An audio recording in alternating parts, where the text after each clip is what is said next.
Bonjour ou bonsoir à vous tous et merci d'être avec nous dans le monde en 7 ce samedi 31 août 2024. On va évoquer 4 sujets de l'actualité. Nous parlerons d'abord du Burkina Faso pour évoquer la consternation, la tristesse après l'attaque meurtrière de Barça Logo.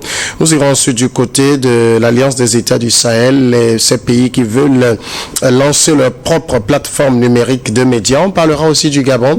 Ce sera en deuxième partie. Le Gabon, un an de transition, pour quel résultat? Et puis le Togo, ces mots de Gilbert Bawara qui invite les Togolais à avoir foi en l'avenir.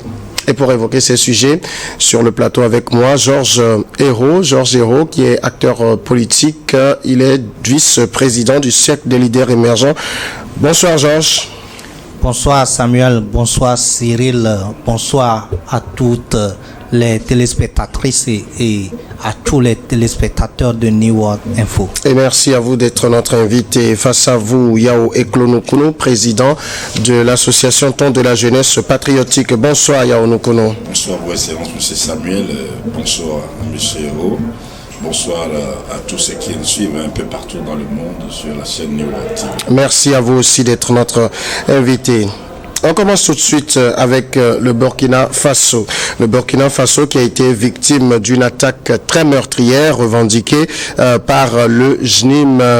Cette attaque d'une rare gravité qui laisse le pays dans une profonde tristesse, consternation et colère. C'est le sentiment qui domine. Donc après l'attaque, c'était le samedi 24 août dernier. Donc le samedi dernier, la ville de Barça Logo, dans le centre nord du pays, a été la cible d'une attaque djihadiste, des dizaines, des centaines de blessés et de morts, dont les blessés ont été transférés dans l'hôpital de Kaya. Signe de la gravité de l'événement, une délégation officielle composée de plusieurs ministres et du chef d'état-major des armées s'est rendue le lendemain, le 25 août, à l'hôpital pour témoigner leur soutien aux blessés. Yaounoukoulou, aujourd'hui le Burkina Faso donc visé par cette attaque meurtrière. Tout semble indiquer que le pays est véritablement dans le viseur des terroristes. Bien évidemment, M. Samuel, et en plus, ceci ne date pas d'aujourd'hui. Et vous savez très bien qu'aux premières heures de la session de pouvoir de façon illégale de ces bouddhistes, le mobile qu'a évoqué le capitaine Ibrahim Traoré, c'était de venir jouer au magicien, au messie, et stopper ces attaques terroristes afin que cela ne soit que de mauvais souvenirs pour les Burkinabés. Bon, à côté de cela également, quels n'ont pas été ces propos aux premières heures de son ascension de façon illégale au pouvoir, c'est qu'il respectait le calendrier de transition tel que défini par la CEDEAO, mais par après, qu'est-ce que nous avons vu? Donc, il dit une chose, nous voyons le contraire, il y a toujours des attaques. Alors, donc, M. Samuel, vous comprenez que moi, toujours ces poutistes-là, ils ne m'inspirent pas confiance parce que ce sont des gens qui sont dans de l'improvise, ils sont dans l'improvisation, ce sont des gens qui sont dans l'improvisation, ce sont des gens qui n'ont jamais planifié la session au pouvoir. Parce que pour accéder au pouvoir, cela doit faire l'objet d'une planification. Et cette planification-là requiert un certain nombre de dispositions, un certain nombre de dynamiques auxquelles ils ont bafoué, croyant, prenant, parce qu'il y a la manipulation des armes. Alors donc, ils se sont cru tout permis en accédant au pouvoir au travers d'une violation de la constitution du pays. Et aujourd'hui, nous voyons, c'est de la tergiversation, c'est des manipulations des consciences, et c'est de la divagation. Donc, alors, qu'est-ce qui étonne? Alors, donc, moi, je voudrais d'abord m'incliner devant la mémoire de tous nos frères, parce que nous sommes tous des frères africains, et de tous nos frères qui sont victimes dans cette attaque-là, et souhaiter un prompt rétablissement aux blessés. Mais vivement que les populations commencent par avoir le discernement pour comprendre que ce n'est pas diriger un pays, ce n'est pas une affaire de propagande, de manipulation, parce que ces poutistes-là, ils ne s'inscrivent que dans une logique de manipulation de masse, et le temps qui doivent faire user pour l'essentiel des populations, non, au contraire, et c'est pour aligner les gens dans les rues, pour les applaudir, etc. Des gens qui ont faim, des gens qui ont des besoins, des gens qui sont dans des conditions et qui attendent que vous donnez des réponses appropriées au pays, vous les exposez à longueur de temps dans les rues, dans des salles pour vous applaudir, et c'est ça tout leur programme, et c'est dommage, c'est triste. Alors vivement que les populations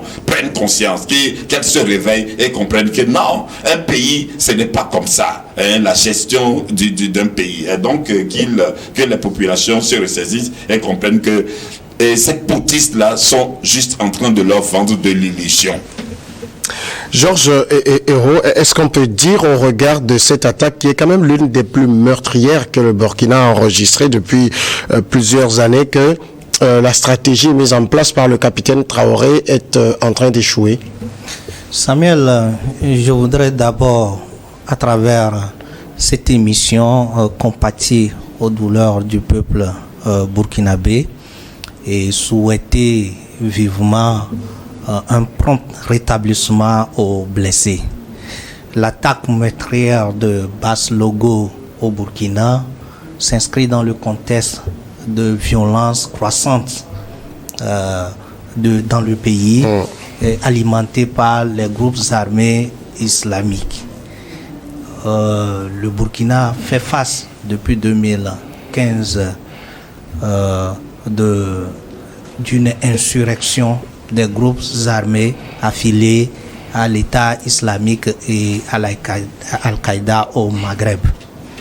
Ces groupes armés exploitent la faiblesse de l'État burkinabé et pour intensifier et perpétrer des attaques, et celle de Basse-Logo et en est une.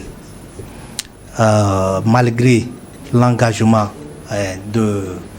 des forces armées burkinabées et surtout la contribution des VDP, ils n'arrivent pas toujours à bout de ce phénomène.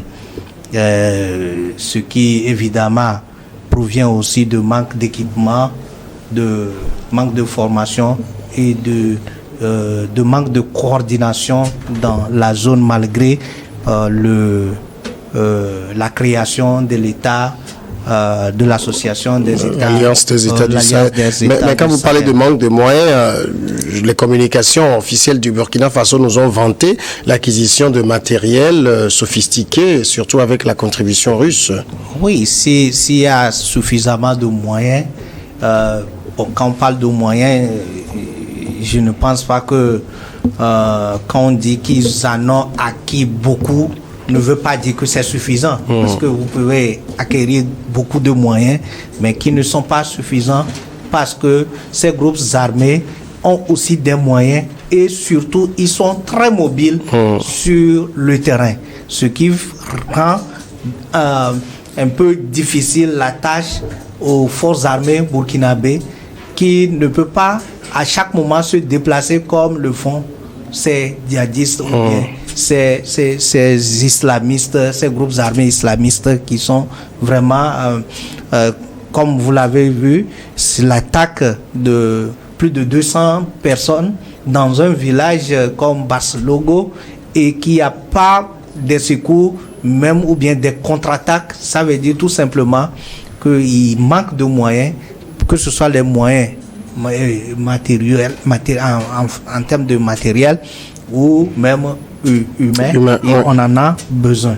Donc aujourd'hui, il est vrai, comme je le dis, à un moment donné, il y a beaucoup de divisions au Burkina, et certains sont considérés comme apatrides parce que critiquant, ou bien sont critiques vis-à-vis de la transition, ou que des gens qui haïssent ou n'aiment pas l'intérêt collectif du Burkina Faso, ou d'autres même sont envoyés au front malgré qu'ils ne sont même pas de ce corps de métier, et je voudrais dire les forces armées, et pour combattre, par exemple les anciens ministres, les magistrats, etc. Ce qui aujourd'hui rend est difficile la tâche à la transition. Donc, si à l'arrivée, le capitaine Traoré avait promis aux Burkinabés qu'à 6 mois déjà, qu'il va arriver à éradiquer ce phénomène et que nous sommes plus de 6 mois, plus d'1 an, et ou que même nous tombons dans 2 ans pratiquement, et qu'il y a encore ces attaques, il faut arriver à croire que au moins que ce bilan est demi-teinté. Alors, il y a quand même quelque chose, parce qu'on ne peut pas non plus considérer que le capitaine Ibrahim Traoré n'a pas engrangé des victoires, puisqu'il est, selon un rapport présenté il y a quelques semaines, une bonne partie du territoire a été reconquise aujourd'hui. Est-ce qu'on ne peut pas, on n'est pas aussi tenté de dire que c'est parce que le capitaine porte un coup vraiment très dur à ces terroristes qu'il redouble d'ardeur dans le mal? Mais non, monsieur Samuel, mais non, pas du tout, parce que d'abord, avant de faire une telle affirmation, il faut faire un rapprochement. C'est-à-dire que, oui, tel que l'a dit monsieur Ho, le terrorisme au Burkina, je crois que c'est depuis 2015 que le phénomène a pris corps. Alors, quelle a été la situation? Bon, on sait qu'en 2015, l'ancien président... Roch Kaboré y était, alors il faut faire une comparaison. Et quelles ont été les œuvres, les actions de l'ancien président Roch et Christian Kaboré qui a été renversé par rapport à l'actuel, aux actuelles actions du Messie, du magicien qui a promis dans un temps record éradiquer, stopper cela. Il faut d'abord faire ce rapprochement-là. Alors donc on peut dire que, monsieur Samuel, moi je dis que nous devons être réalistes et savoir que ces poutistes, ils sont en train de vendre de l'illusion, carrément. Ils sont en train de vendre de l'illusion. Et à côté de l'illusion, vous voyez, c'est du désordre qui est en train d'orchestrer. Parce que c'est du désordre. Oui, mais quand vous dites qu'ils vendent de l'illusion, on peut pas dire que le capitaine Traoré ne fait rien, qu'il n'est pas engagé sur le front de la lutte contre le terrorisme. Monsieur Samuel, je ne sais pas ce que d'extraordinaire, celui qui s'est présenté comme étant un magicien, un messie, je ne sais pas ce que d'extraordinaire vous me voulez d'applaudir de lui. Moi, je l'applaudirai si ce qu'il a déclaré ont été vraiment traduits dans les faits exacts. Alors là, je vois du concret, mais là, je n'en vois pas, puisqu'il n'est pas le premier à se lancer dans cette lutte contre le terrorisme. Il n'est pas le premier, et même son prédécesseur qui l'a renversé, il a estimé que non, qu'il ne faisait pas bien le travail, c'est pourquoi lui est venu. Alors il vient, et en plus, cette attaque, elle n'est pas la seule, monsieur Samuel. Donc, je ne sais pas ce que je vais applaudir, si ce n'est que de constater, toucher du doigt ces divagations, ces illusions, ces manipulations, cette diversion. Alors donc, et dans tout ça là, quand il s'adonne plus à de la diversion, alors il laisse encore plus le champ libre aux terroristes de frapper toujours. Vous comprenez? Alors qu'est-ce qu'on ne nous a pas vanté dans ce monde? Ah oui, avec la coopération avec la Russie, il y a des armes sophistiquées dont ils n'en avaient pas assez avant au temps du président Roch et même au temps de l'autre putschiste d'Amiba. Mais aujourd'hui, ils ont tout. Alors si vous-même vous estimez, vous vantez avoir tout. Alors pourquoi le résultat n'est pas au rendez-vous? Alors donc, monsieur Samuel, je n'ai rien à applaudir du tout, et tant que le réel, et en plus surtout à côté de cela, quand nous voyons ce désordre, c'est du désordre, et des magistrats, les envoyés au front, tous ceux-là, les journalistes, tous ceux qui ne peuvent pas être d'accord avec des actions que vous posez. Alors donc du coup, ça c'est du désordre. On ne dirige pas un pays comme ça. Alors qu'est-ce qu'il veut faire quoi? Alors donc moi c'est en cela je dis que je ne fais pas confiance aux poutistes. Quelqu'un qui n'a pas été respectueux des lois, de la constitution, moi je reste toujours méfiant par rapport à ces militaires, à ces poutistes-là. Selon les informations, si cette attaque a été également aussi meurtrière, c'est à cause d'une erreur de l'armée qui avait commencé par creuser des tranchées autour de Barça-Logo et qui a même réquisitionné des civils pour creuser ces tranchées. Ils étaient en train de travailler lorsque les terroristes leur sont tombés dessus, et ils ont tiré sur tout ce qui bouge, femmes, enfants, hommes, donc ce qui a davantage alourdi le bilan. Donc ça pose aussi la question des relations armées et population. Oui, en fait, comme je l'ai dit, les groupes armés sont très mobiles sur le terrain parce que ils ont des informations, parce que quand on parle de terroristes, ce ne sont pas des gens qui sont venus de... Oui, ce sont des gens des locaux. Encore les Burkinabés. Et donc, quand il y a des divisions, les gens qui se sentent lésés par la transition filent des secrets ou bien des informations aux djihadistes. C'est d'ailleurs ce pourquoi, pour la lutte, il faut intégrer la réconciliation sociale. Puisque aujourd'hui, il y a certains Burkinabés qui sont quand même frustrés par des déclarations martiales du capitaine Traoré qui, à un moment donné, considère tous les critiques comme étant des gens qui n'aiment pas leur pays. Or, on peut considérer que certaines critiques sont constructives ou que ces critiques peuvent aider quand même, comme on le dit chez nous, celui qui t'insulte te montre comment se corriger. Donc, il faut pas voir en toute chose de mauvais côté. Donc, aujourd'hui, c'est quand même ça. C'est pourquoi j'ai aussi parlé de la coordination. Parce que comment se fait-il que vous réquisitionnez une population à cette tâche et qu'il n'y a pas une protection suffisante, étant donné que vous estimez que pour creuser, les djihadistes ne sont pas loin de là. Parce qu'à 25 km, selon les informations, ils avaient perpétré des attaques contre les VDP et ils ont exécuté un certain nombre. Donc, comment vous pouvez engager cette activité et ne pas mettre des moyens pour quand même contrer les attaques des djihadistes? Donc, en fait, cette attaque reflète même le défi qui confronte le Burkina Faso depuis des années et qui n'a pas tellement changé malgré les déclarations des publicités, des sorties du président IBK. Sur le terrain, il n'y a pas de grand changement, d'autant plus que si on pouvait dire que c'est parce que IBK les attaque énormément qu'ils revendiquent ces attaques-là, ça veut dire que c'est déplorable. Parce que aussi longtemps que IBK va s'inscrire seulement que dans la solution militaire, les djihadistes vont toujours tuer ces populations, c'est aberrant. Donc, à un moment donné, il faut changer de stratégie parce que la stratégie mise en place n'arrive pas à satisfaire les prévisions. Alors, sur place, après avoir dénoncé une attaque lâche et barbare, le porte-parole du gouvernement de transition, le ministre Emmanuel Ouedraogo, a promis une riposte. Ben, écoutez, c'est dommage. C'est dommage pour un tel langage parce que pour moi, ce sont des affirmations qui relèvent d'une certaine légèreté parce que vous êtes en face des groupes djihadistes, des terroristes. Alors quand vous parlez de riposte, parce que c'est des gens qui vous prennent à l'improviste, vous comprenez. Donc vous n'êtes pas dans un combat où vous n'êtes pas des voisins. Et là, vous voyez, des gens sont dans la confusion au point qu'ils donnent des affirmations qui sont d'une incohérence, etc. Mais on va parler de riposte, mais ça, c'est ridicule. Vous comprenez, c'est ridicule. Alors donc, du coup, vivement qu'ils se ressaisissent, ces poutistes-là et leurs valets-là, qui les entourent, qui aussi pour des petits intérêts eux-mêmes mesquins, les accompagnent dans leurs manœuvres-là, dans leurs manœuvres d'illusion, dans leurs manœuvres de désordre, tout ça là qu'ils créent, etc. Et qu'ils se ressaisissent et comprennent que...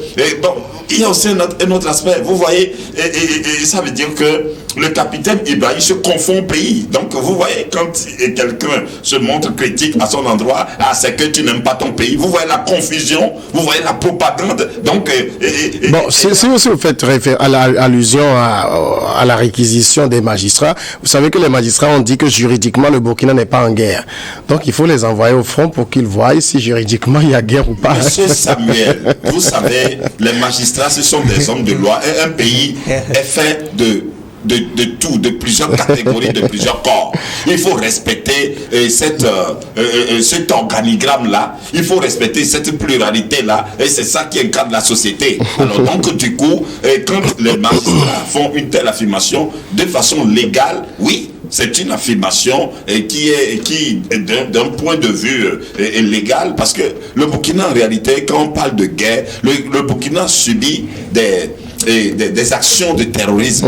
Et ça, c'est différent. Bon, permettez-moi de faire le lien. Si nous prenons par exemple la Russie de cet envahisseur Poutine et l'Ukraine, oui, l'Ukraine peut dire, oui, qu'ils sont en guerre. Parce que l'attaquant est connu et bien, c'est vrai. Mais ici, les attaquants ne sont pas connus, c'est des groupes qui s'improvisent et qui viennent attaquer et puis disparaissent, etc. Bon, donc, il faut dire que le Burkina vit une situation d'insécurité. Une situation d'insécurité du fait des attaques, mais dont l'adversaire, ce n'est pas un adversaire qui est là, présent, et qui, non, c'est différent. Alors donc, lorsque les gens veulent donner sortir des affirmations, qu'ils tournent un peu par deux fois leur langue dans la bouche avant de pouvoir faire des affirmations. Et vivement, M. Samuel, ça me tient beaucoup à cœur que le capitaine Ibrahim Traoré, qu'il fasse lui-même son questionnement. Vivement. Est-ce que vous ne croyez pas aussi, parce qu'on a beaucoup parlé de cette attaque et de l'échec de l'armée sur ce front, mais je l'ai rappelé, sur beaucoup d'autres fronts, l'armée a fait des progrès très remarquables. Il est aussi dommage de constater que les médias, surtout internationaux, ne relayent que les attaques, les victoires des djihadistes, sans parler de toutes les victoires de l'armée. Je pense que ce sujet va intéresser, ou bien cette question va intéresser le deuxième sujet. C'est peut-être regrettable qu'en amont, pour donner une information, je pense que les informations, on le donne quand il y a victoire et quand il y a aussi des pertes. Et je ne sais pas pourquoi ces médias ne donnaient que des informations pour ce qui concerne les pertes des forces armées burkinabées. Mais est-ce que les forces armées ou bien les autorités burkinabées donnent des informations? Parce que il faut le dire aussi, ces médias-là ne vont pas se lever pour parler des autorités burkinabées, et surtout lorsque ces autorités ne sont pas en odeur de sainteté avec ces médias qu'ils suppriment des fois, qu'ils coupent, qu'ils interdisent des fois leur couverture médiatique dans leur pays et tout. Et donc, vous n'imaginez pas que New World TV aujourd'hui, qu'on lui interdise un certain nombre de choses au Burkina, va louer ou bien les efforts de cette transition. C'est dans ce cas que je dis que cette guerre-là doit être plus stratégique, politique et stratégique, de telle manière que c'est à la fin, lorsque on a la victoire, qu'on peut sortir ses griffes. Puisque aujourd'hui, le Burkina est en plein fouet, en plein pied de l'insécurité inouïe. C'est vraiment difficile pour nous de prononcer un certain nombre de choses, mais que le rôle de sentinelle nous oblige quand même à parler, afin que les autorités puissent saisir un certain nombre de nos dits et voir dans quelle mesure ils pouvaient exploiter à leur avantage. Parce que quand on parle du Burkina, on parle du Togo.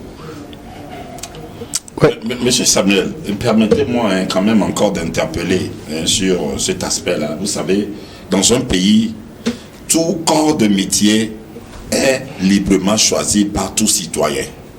Et c'est un organigramme.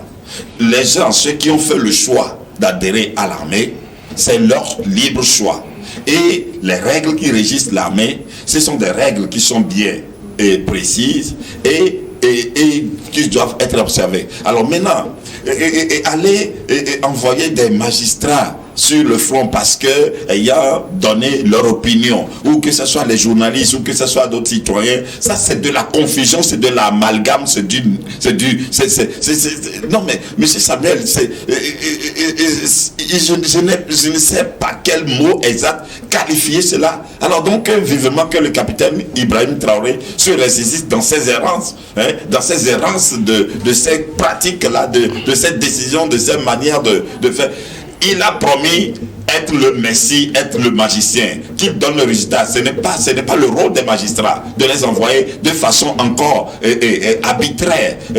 Oui, mais c'est normal. Quelqu'un qui prend le pouvoir par la force, alors c'est tout à fait normal que tous ces actes-là soient toujours des actes qui aillent dans ce sens-là, qui sont contraires aux principes, qui sont contraires à tout. Alors donc, vivement qu'ils se ressaisissent et comprennent qu'il est en train d'aller dans des dérives, des dérapages. Nous allons passer au second sujet. Comme vous le disiez, c'est un sujet qui a rapport avec la question sur les médias que je viens de poser. Et on parle de cette volonté affichée par l'Alliance des États du Sahel de créer sa plateforme numérique de médias. Le 22 au 23 août dernier, un atelier avait réuni des experts en communication du Mali, du Niger et du Burkina Faso pour évoquer la stratégie de communication commune entre ces trois pays membres de l'AES. Une plateforme numérique comprenant une web TV devrait être créée et commencer sa diffusion d'ici le 16 septembre dernier. Ils étaient réunis autour du ministre de la Communication du Mali. Et durant 2 jours, ils ont développé une stratégie pour contrer, contrer les campagnes de désinformation orchestrées contre les États de l'Alliance des États du Sahel. C'est ce que dit le communiqué final. Et pour ce faire, des plateformes numériques certifiées, incluant les réseaux sociaux, seront créées pour renforcer la crédibilité de l'AES sur la scène internationale. Une chronique dénommée AES Actualité est d'ailleurs déjà diffusée dans les éditions des journaux télévisés nationaux, des chaînes publiques. Georges Hérault, qu'est-ce que vous pensez? On le sait, comme le dit le proverbe, tant que les lions n'auront pas leur propre compteur, les histoires de chasse tourneront à la gloire du chasseur. C'est à ce proverbe que répond cette démarche. L'idée de lancer une plateforme numérique par l'Alliance des États du Sahel présente plusieurs avantages, parce que en créant leur propre médias numériques, la narration de l'actualité sera différente, respectueuse ou va respecter les directives, l'éditorial, je crois, de l'AES, et toujours les informations négligées ou déformées par les médias étrangers vont quand même être connues de leur population. Je pense que ça permet aussi la promotion de leur culture sur le plan régional. C'est-à-dire que sur le plan sous-régional, quand je parle de l'AES, et donc ce n'est qu'une souveraineté informationnelle qui est en train d'être établie par les États de l'AES. Ce que nous allons peut-être leur souhaiter, c'est que ça ne tombe pas toujours dans le sens de la continuité de la propagande, parce que ça ne sert à rien de servir à l'opinion ce qui n'en est pas. Donc aujourd'hui, je pense que c'est de bonne guerre, c'est une bonne nouvelle pour cette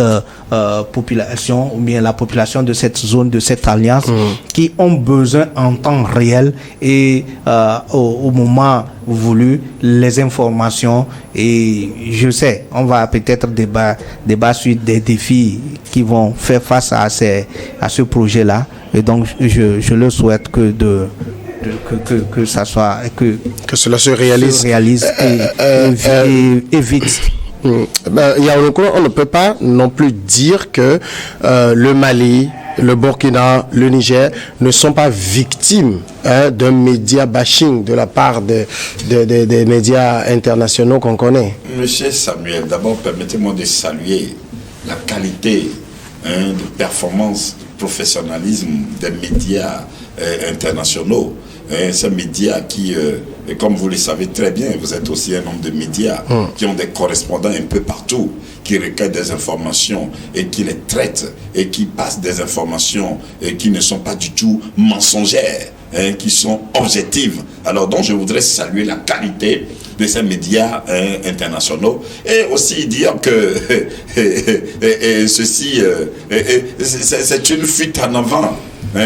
c'est une fuite en avant parce que des gens, c'est comme si ils se retrouvent face à l'iceberg, devant un goulot de tremblement, et des gens qui cherchent des issues de tous les moyens, alors par tous les moyens, et donc du coup, ils veulent redorer les blasons. Maintenant, c'est une formule encore qu'ils ont trouvée parce que il y en a des gens qui leur conseillent ça. Alors donc, ils cherchent à redorer leur blason. Et moi, je ne vais pas aller dans une conclusion hâtive, mais au même moment, M. Samuel, au regard de comment j'observe depuis que ces poutistes-là sont accédés au pouvoir de façon illégale et illégitime. Quand je vois leur pratique, leur manière, moi, ça ne m'inspire pas confiance du tout. Pour moi, c'est juste une fuite en avant, c'est juste des manœuvres pour redorer les blasons, pour faire des propagandes autour de leur...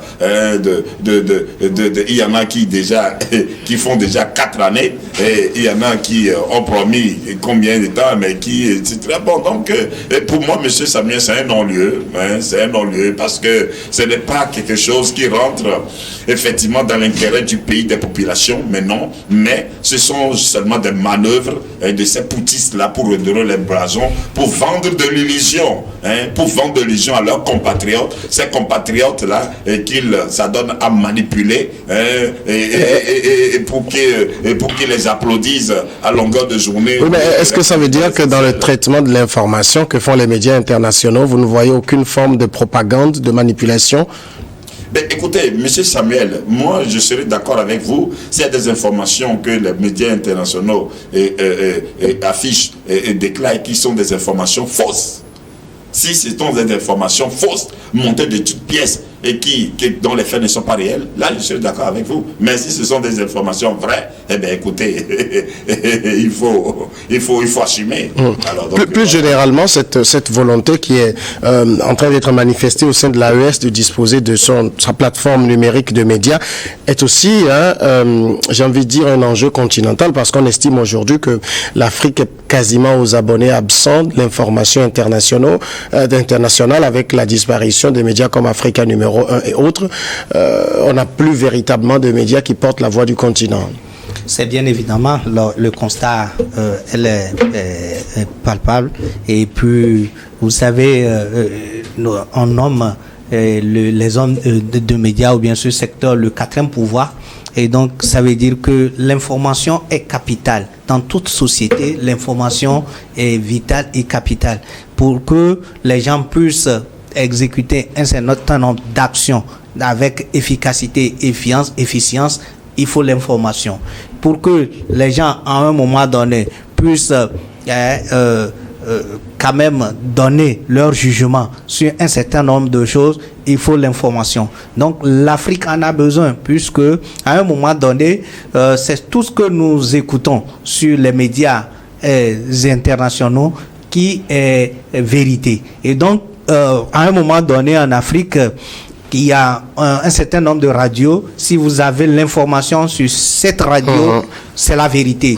Et jusqu'à ce qu'on s'en négocie, on frappe la poitrine. Je l'ai entendu sur telle radio de tel pays qui n'est pas de l'Afrique. Et donc, ça veut dire à un moment donné, les informations venant de ces médias-là sont devenues vérité d'évangile. Et donc, c'est normal qu'à un moment donné, nous puissions quand même avoir nos propres médias pour relayer les informations de réelles, les informations qui émanent de nous. C'est pas, en fait, des propos mensongers, mais des propos réels et des propos qui doivent être véhiculés. Parce que, comme on le dit, toute chose est permise, mais ce n'est pas toute chose qui permet l'évolution d'un homme.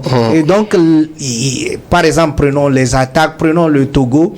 Le Togo, quand il y a des attaques au sud, les autorités, au nord plutôt, les autorités sont inscrits de ne pas toujours relayer un certain nombre d'informations. Ça n'engage que le pays. Et donc, pourquoi? Parce que c'est pour ne pas semer la terreur, la peur et du désordre dans le camp, dans notre propre camp. Et donc, si tel est le cas, nous aurons nos médias qui vont s'inscrire dans cette dynamique-là, afin de préserver les acquis, la stabilité et la paix. C'est normal, on peut jamais dire que on va s'adonner seulement aux médias étrangers, et ces médias étrangers sont financés par certains lobbies qui aussi ont leurs intérêts à ce qu'ils véhiculent un certain nombre d'informations, ou soit traitent ces informations, parce que quand on parle de traitement d'informations, il y a l'information se traite sur plusieurs angles. Une même information peut être traitée pour inciter, et cette même information peut être traitée pour adoucir les mœurs ou apaiser. Et donc, ce n'est que l'objectif qu'on s'est fixé dans le traitement de l'information. Et donc, comme nous le savons,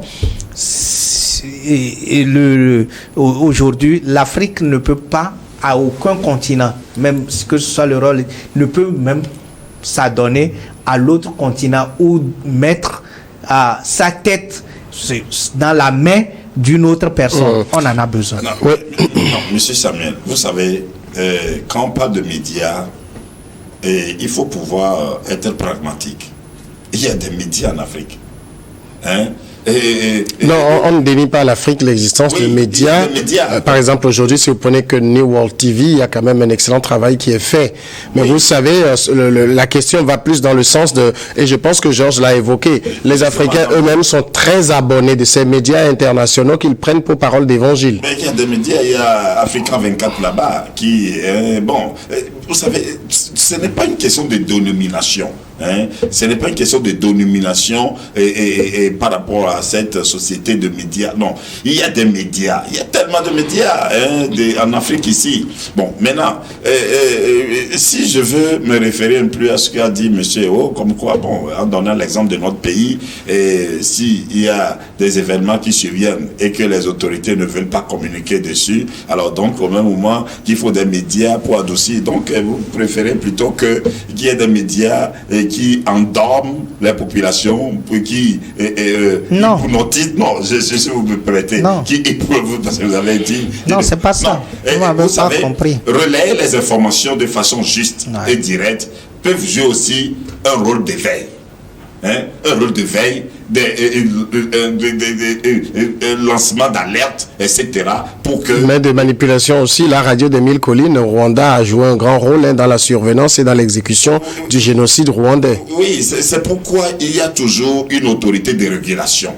Vous comprenez, M. Samuel? C'est pourquoi il y a toujours une autorité de régulation de manière à ce que des dérives, des dérapages soient évités. Alors, donc, faisons la nuance entre les informations justes et vraies et des propagandes. Alors donc moi, vous savez, avec ces médias dont annonce ces pays de l'AES, sûrement qu'il n'y aura pas de la diversité au regard de comment nous voyons. Ils traitent des journalistes fils du pays qui veulent se montrer critiques à leur endroit de la manière dont ils les traitent. Alors donc ça veut dire que c'est juste un outil qu'ils mettent en place pour leur intérêt, pour redorer leur blason, et non pas un outil qui se met en place dans un certain idéal, dans une certaine dynamique nationale. Non, c'est un outil propre à eux pour redorer leur blason. Et moi je crois que de toutes les façons nous attendons de voir, parce que un outil qui veulent hypnotiser, tromper la vigilance des citoyens,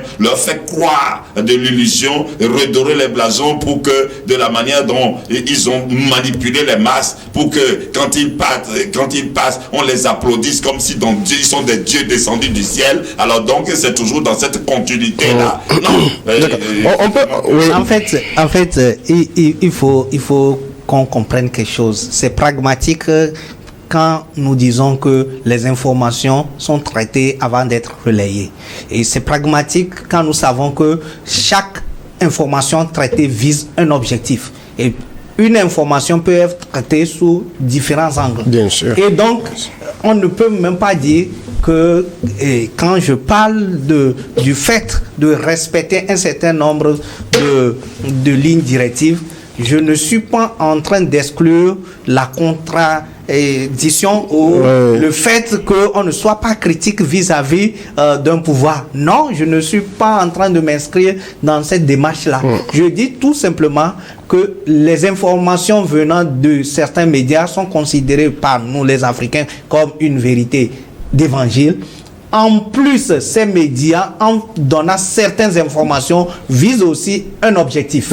Et donc, aujourd'hui, il va falloir que nous puissions avoir des informations qui visent la stabilité, la paix dans notre pays. La paix n'a pas de prix. Si c'est par la propagande, si c'est par, je ne sais pas, l'hypnotisme que nous aurons la paix et la stabilité, autant le faire. Parce que la paix n'a pas de prix, comme on le dit. Donc, on ne peut pas aujourd'hui parler de propagande en face avec la paix.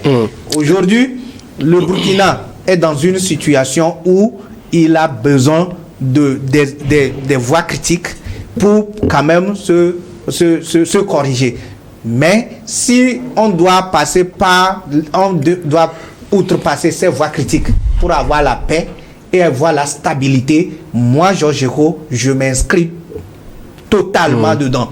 Si on doit envoyer le magistrat pour avoir la paix, je m'inscris totalement dedans. Seulement, je note que toutes ces mesures ne contribuent pas à la paix. Si on prend les médias internationaux, en tout cas les plus écoutés en Afrique, RFI, France 24, BBC, TV5 Monde et autres, une question simple peut venir à l'esprit. Ce sont des médias qui émettent depuis ces pays occidentaux, mais qui ne sont pas vraiment écoutés dans ces pays, mais qui émettent vers l'Afrique surtout.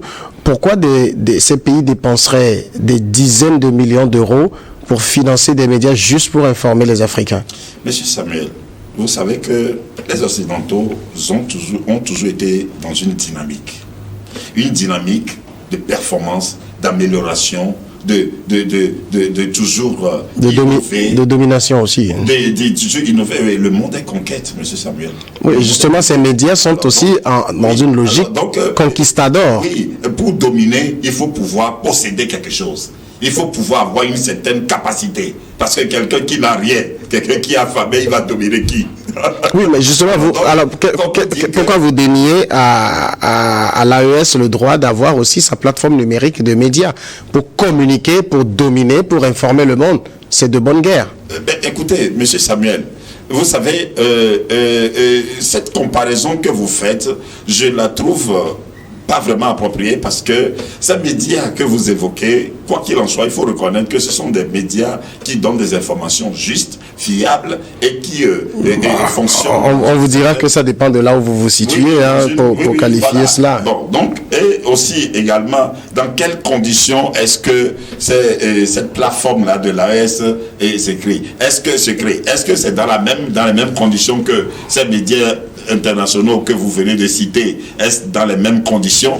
Ça, c'est une interrogation que je pose. Alors maintenant, moi, tout ce que je sais que ces médias internationaux traitent des informations non pas de façon fixée sur un pays bien donné, non, c'est sur le monde.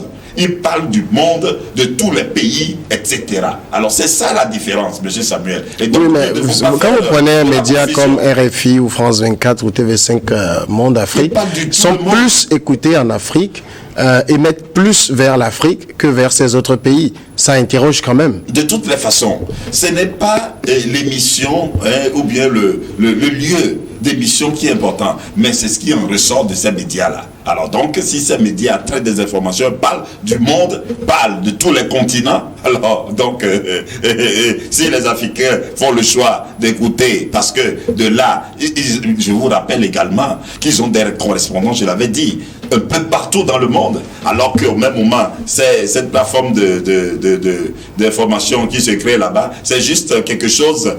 Bon, c'est pas encore lancé. Oui, voilà. On va attendre que ça soit lancé pour voir la force dont ça va disposer. C'est quel outil local. J'espère bien que, je ne sais pas s'ils auront les moyens d'avoir des correspondants partout dans le monde, comme on le voit avec ces médias que vous avez cités. Je ne sais pas s'ils auront la capacité là. Non, c'est un outil juste pour un coin un lieu donné, c'est-à-dire cette zone de l'AES, à ne pas comparer avec les médias occidentaux qui ont des correspondants partout dans le monde. Est-ce que par rapport à tous les continents. Vous ne voyez pas la plateforme numérique de médias de l'AES prendre de l'ampleur, de l'envergure? C'est le lieu et l'opportunité de les encourager à le faire et à investir énormément dedans. Quand on sait que quand on parle de la plateforme numérique, on est en train de parler de réseau Internet. Or que ces pays font face à des défis de connectivité dans plusieurs zones. Et donc, et surtout les cyberattaques. Je suis vraiment soif que l'AES puisse mettre quand même une plateforme comme ça d'envergure qui va quand même leur permettre, comme Cyril vient de dire, de dominer et de dominer quand même le monde. Parce que aujourd'hui, oui, non, en fait, aujourd'hui, il n'y a rien que je peux remplacer avec mon pays, il n'y a rien que je peux remplacer avec l'Afrique. Donc, il est vrai qu'on doit être quand même objectif. Je ne supporte pas les coups d'État, je ne supporte pas les transitions que eux-mêmes ils ont déclaré 5 ans, 4 ans avec tout ces tapages-là. Je ne supporte pas même ces sorties contre le président ivoirien ou président béninois qu'il qualifie des pays de déstabilisation et tout. Je note que on a porté atteinte à l'intégration sous-régionale et donc moi je suis vraiment blessé dans mon amour propre. Mais il faut même pas qu'on se hasarde pour dire que ces médias internationaux ne disent que des informations justes et véridiques. Parce que ces médias sont très souvent critiqués par nos autorités de régulation, puisque, vous savez, comme tu viens de le dire, c'est des médias qui sont dans leur pays d'origine et qui émettent vers nous. Et donc, quand ils font quelque chose, que ce soit leurs correspondants qui sont rejetés dans certains pays, qui sont renvoyés ou etc., sont interpellés sur un certain nombre d'irrégularités, aujourd'hui, l'Afrique, à un moment donné, l'AES, parce que quand nous prenons même l'attaque de Barça Logo, ce sont les médias là qui l'ont relayé premièrement. Et donc, ça même est en train de discréditer les transitions. Puisque si c'est à travers ces médias-là que le reste de l'Afrique écoute, vous voyez, à un moment donné, tout le monde est scotché d'attendre. Donc, en ce moment, ils sont en train de manipuler ces esprits-là et toutes les informations venant de ces médias-là vont être considérées comme des le temps est déjà rendre l'antenne. On va aller à la pause parce que le temps s'est déjà levé. Le temps est déjà passé. Peut-être au retour, vous allez en parler. On va marquer la pause pour une dizaine de minutes.